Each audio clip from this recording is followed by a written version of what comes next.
welcome to this episode of Behind the Wrestler for Season 3. My guest at this time is none other than him, the man himself, Eric Walker. Thank you very much for taking the time out and giving us a backstory of yourself. Thank you guys.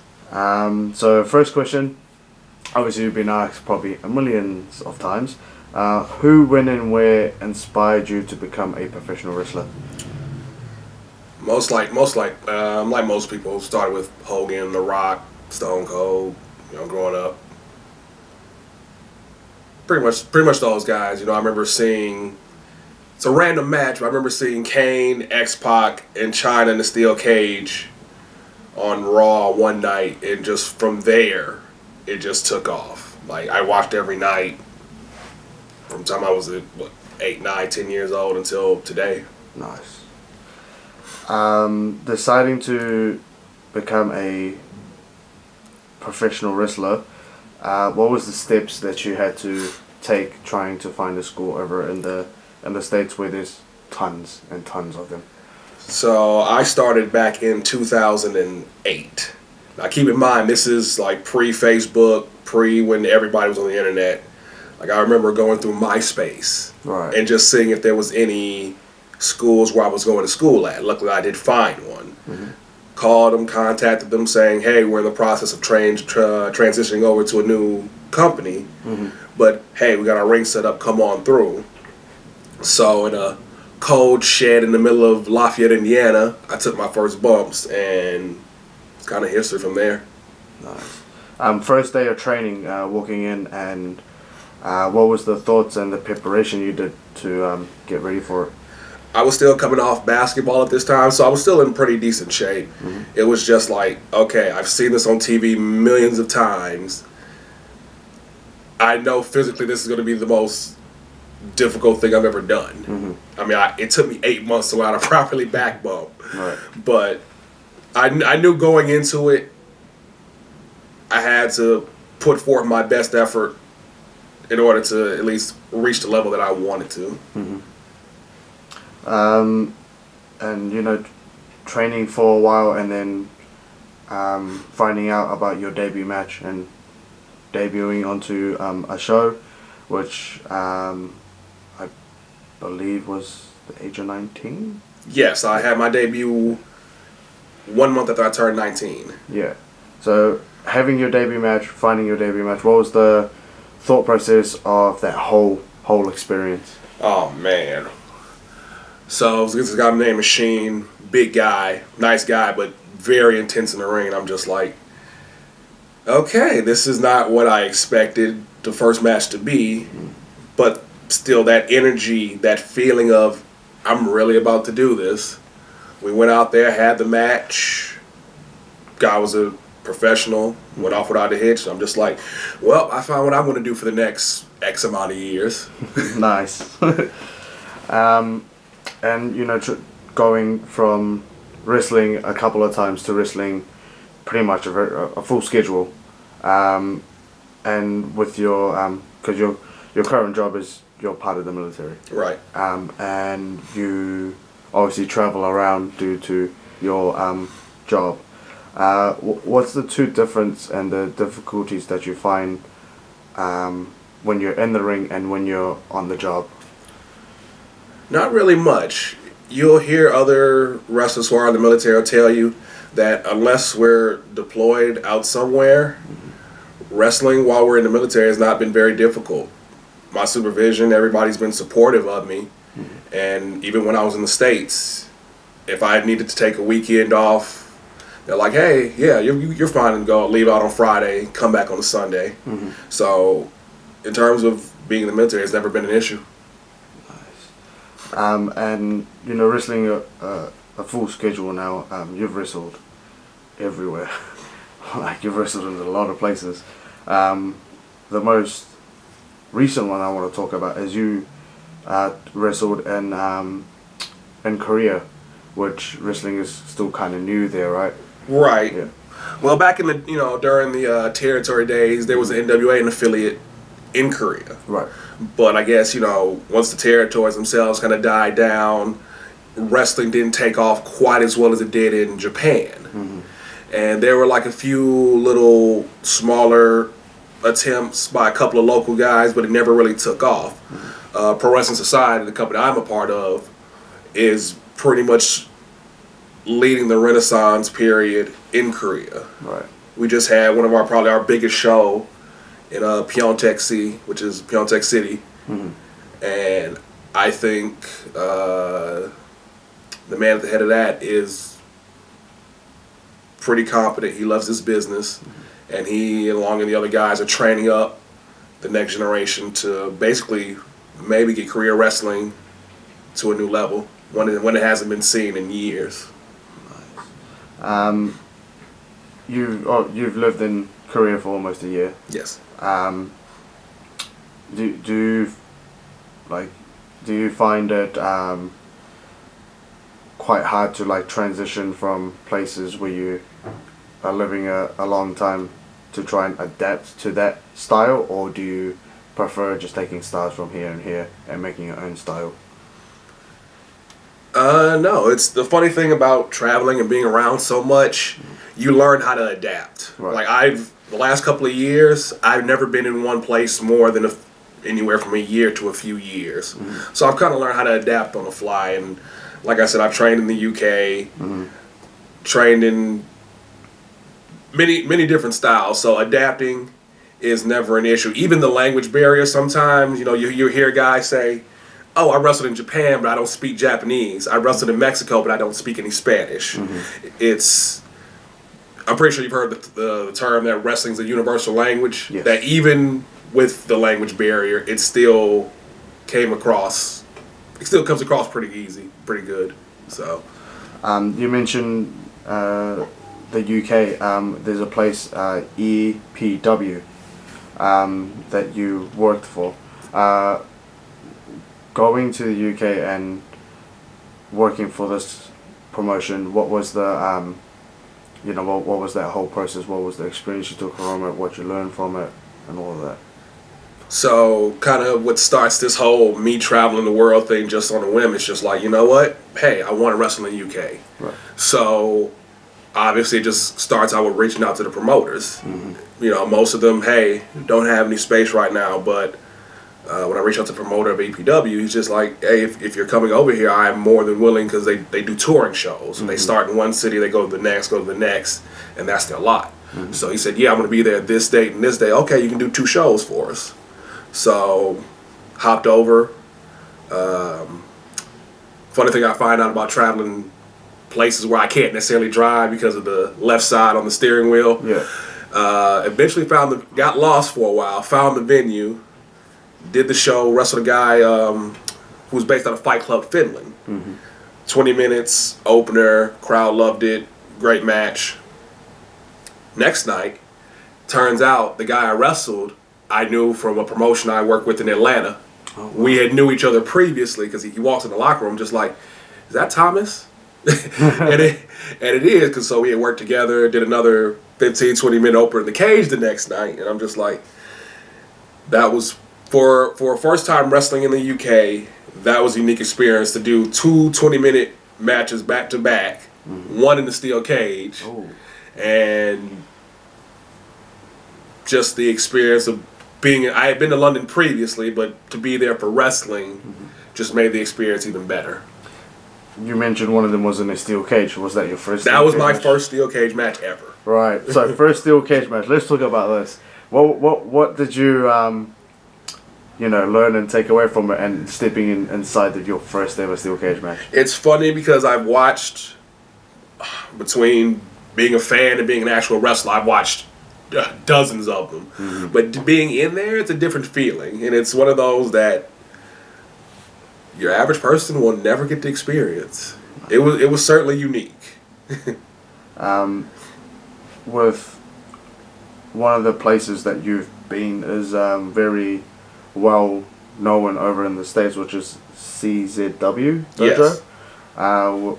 Going to that dojo and approaching that dojo, what was the things you took away and the things you've learned in that experience? So the story that got me to the CZW dojo was interesting. So I don't know if you're familiar with Evolve. Yes. So I was down in Florida for an Evolve seminar to maybe try and get on the show that night. Right. I didn't quite make the cut for that, but Drew Gulak, who at the time was in charge of CZW's training, was there doing the training along with Sam Callahan, and he put out to the guys who were there, hey, if any of you guys want to come up to Philly and train with us, just, let me know.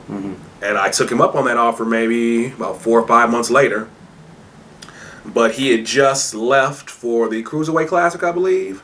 And DJ Hyde, the owner of CZW, was there. Right. And I explained the situation. Like, Drew had basically said, hey, come on up. He invited me, and DJ was understanding. He's like, okay, you know what? Come train with us. So I trained with him that week, did the Dojo War show, and after that, he basically said, anytime you're in Philadelphia, let us know, you're welcome here. And before I left, I did a couple more. Anytime I was in the Philadelphia area during the week, I would go and do those shows. Nice. Doing the CZW shows, those guys are pretty Right. crazy, pretty hardcore. Doing that style of show to doing the styles of show in Korea, what's the two differences, or is there no difference at all? There's really no difference. It's like the deathmatch guys are a whole different entity. Right. But where I was mostly was on the normal side of just your average everyday matches. So there was really not much of a difference. And you are currently doing a small little tour where you're going various areas. You're going to Sydney, you came to New Zealand. What inspired you to do this tour, to be like, okay, I'm going to go to New Zealand, go to Australia, and then go back home? As I mentioned before, I'm stationed in South Korea. Yeah. So being on this side of the world, I have a lot more easier access to come to Sydney and New Zealand, the Philippines, Japan, than I would if I was still living where I lived in the States or in the UK. So I said, you know what? I got a month.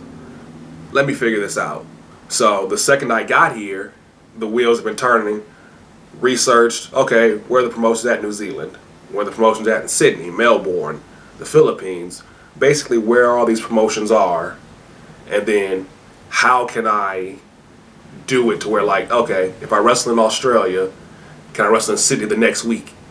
And then can I go to Japan the following? Just basically lining it up the best way I possibly could. Right. And it took, like I said, 6 months for it all to come together. But I think actively being on it now, I think it, even though I'm only going through the first leg of it, I think it came off like without a hitch. Nice. Making your New Zealand wrestling debut, which was last night, for Hughes Academy, you wrestled Taco. What are your thoughts so far on the New Zealand wrestling scene and your match with Taco last night? You know, I sat and watched pretty much all the matches. Everybody's talented, and I enjoyed my match with Taco. Nice. It's weird coming to a new country because you can watch matches on the internet, but it doesn't compare to actually being able to sit there and watch and take in and feel what everybody's doing. I feel like that's one of the unique experiences with just traveling overseas, because it's kind of like South Korea. Right. You don't really hear about the New Zealand scene. Even with Australia, it's, to most of the guys in the U.S., it seems so far away unless you actively research it, or like the Mighty Don't Kneel or Dakota Kai or Travis Banks. You really don't hear about down here. So just to say I personally experienced this scene has been, you know, one of those more unique experiences that I've had in my career. And obviously you're gonna be attending the Fale Dojo, which is, those guys put in a lot of work, and they've come, in a short amount of time, they've come quite far, and they've got a bright future ahead of them.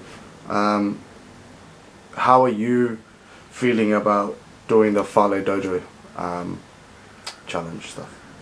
Fun fact, back in 2010, 2011, I met Fale as well as Tony Kazina Yeah. back in Atlanta. And I had the opportunity to do a small taste of it with him, Davey Richards, Kyle O'Reilly. And I know that if I had the opportunity to stay here, it would probably get me to where I wanted to be. So this is just like a gut check, I suppose, Right. just to see how far I need to get back to Right. where I need to be, and then to go from there. From because you've been wrestling for the past 10 years. Yes. From when you first started to where you are now, what are your thoughts about the evolution of wrestling as it's? I believe it's a lot bigger now than how it was bigger when everybody else started. I truly and honestly believe wrestling is in a renaissance period. Right. It's at a point to where smaller companies, startup companies, are gaining just as much media traction thanks to the internet as WWE, Ring of Honor, New Japan. And that's a good thing for everybody. And I'm glad that people are getting themselves out more. They're trying new things. Because as it goes with any industry, you have to reinvent yourself. You have to make things fresh. You have to make things exciting. Because that what brings the people in. That what brings the money in. That what brings the attention. So wrestling is absolutely probably at the best it's ever been. And getting to compete for all these different places, do you have like a designated, like I know like when people travel a lot, they have like they will try like new things or like new foods or like new restaurants and stuff. Do you have like a specific designated, this is my breakfast spot, this is my dinner spot, and this is where I gotta get lunch every time you're in those cities? It depends on what part of the country I'm in. Right. If you ever go to the States, you'll hear about on the East Coast, there's a gas station chain called Wawa's. Right. Which is, Philly sandwiches, chicken tenders. It's a staple in the States. When you're toward the South, it's Sheetz. I'm from Northwest Indiana, Chicagoland. Anytime I'm home, there's about a dozen places, local places that I go to.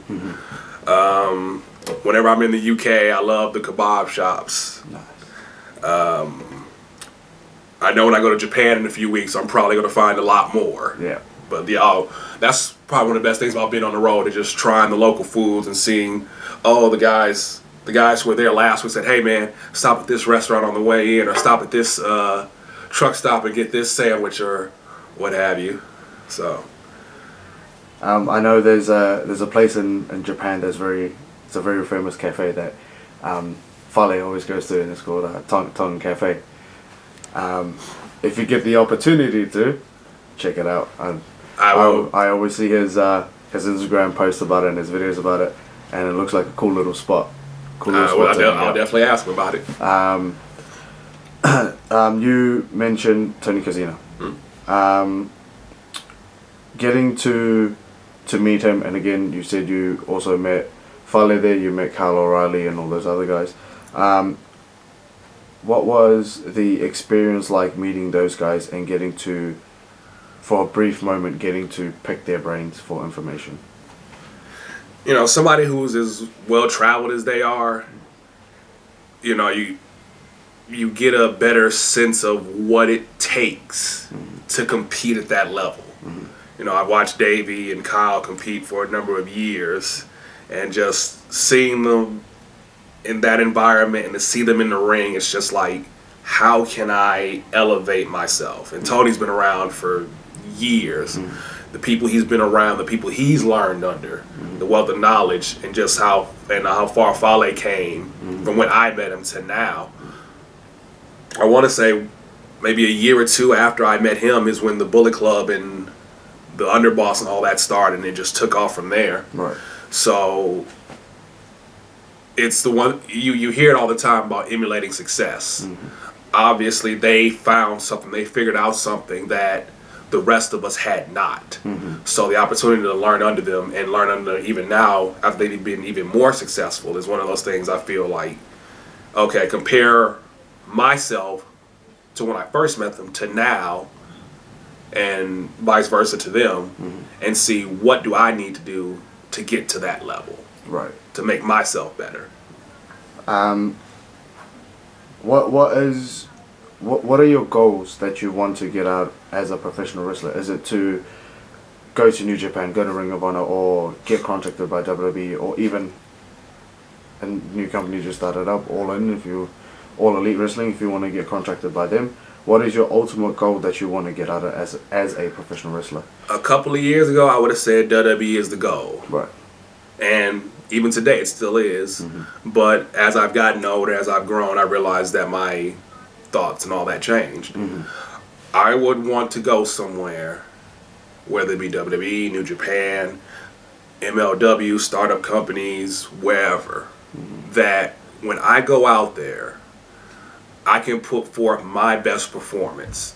I can perform to the best of my abilities, that when I go out there, me, the fans, the promoter, everybody knows that he went out there and gave his best match. That's his best performance.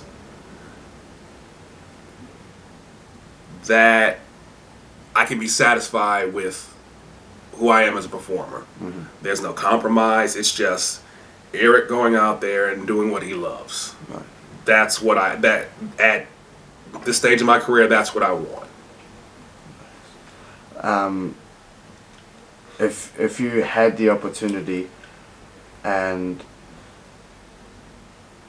like New Japan offered you a contract, like a 5-year deal or something, would you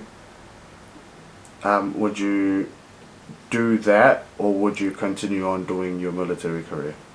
I'm actually almost at the end of my military career, Oh, nice. so that would be an option, Yeah. and I can always come back Um. to the military. To the military. Right. Do you have any advice for any up and coming guys who are just starting up, or who is only like a couple of years in? For anybody who gets to watch this on an on-demand service, do you have any advice for them? Just maybe a few things. Number one, the one thing I've discovered, I say it all the time, it sounds kind of depreciative, but you have to understand yourself. Understand what you can do, what you can't do. Understand that it takes a lot. And I know it sounds kind of generic, but it takes a lot to achieve success at anything. Like with me personally, I've learned that to get these opportunities, to go to places that I do, I have to do what others can't. I definitely have to do what others won't. Some people won't take the effort to plan for 6, 8, 12 months to do a month-long tour where they come to these kinds of places just because there's not a whole lot of money or an opportunity they feel isn't worthy of the effort. It's those types of things that define you. It's those type of things that when you do them, create this aura, this air for you, that when other people, when other promoters look at you, they're like, man, this guy, this girl, they're doing things amazing, and I want them a part of our group to maybe share in that. If I say anything else, you just got to be willing to do what others can't and what others won't, especially what others won't, because there's a lot people won't do despite what they say to achieve success. I asked everybody this, and everybody's thoughts on this. It's has a label slapped on it, and it's the women's revolution, or the women's wrestling era kind of thing. Everybody has their own name for it, but they're wrestlers. Absolutely. They work just as hard as the men, if not harder, to get the opportunities that they deserve. Right. What are your thoughts on those wrestlers getting what they rightly have been fighting for a long period of time, and actually getting more recognized, by major companies now than just like the indie smaller companies. It's a good thing. Yeah. I feel like nobody who busts their butt, goes through all the mess that they do, should be discounted because of gender, race, sexuality, whatever. If you put in the work, you deserve your fair shot. And then when you get that shot, you take it and you run with it. Right. So I'm glad that it's being recognized. Took a while, but, progress is better than no progress. Nice. What is next for Eric Walker? After this tour, I'm going back to South Korea for a little while, and then I'm moving to the UK. Nice. How long would you be in the UK for? As of right now, it's up in the air. Nice. Do you have a specific place where you would go first in the UK? That's kind of up in the air right now. Yeah. I'm not 100% sure. I still need to get settled where I'm going to live, how I'm going to get around, getting settled in my job. But once that's squared away, within weeks, maybe even days, you will see me on the UK Independence again. Nice. Do you have anything else that you would like to say just before we finish off? No. Thank you guys for having me. I've enjoyed my time here in Auckland, and I hope maybe one day to come back again. Thank you very much for telling us a bit about yourself and giving us your story. I hope that we could see you in the future, and hopefully one day I would be across the ring from you. No problem. I'm looking forward to it. Thank you very much, guys. I will catch you in the next episode of Behind the Wrestler. Thank you very much for joining me.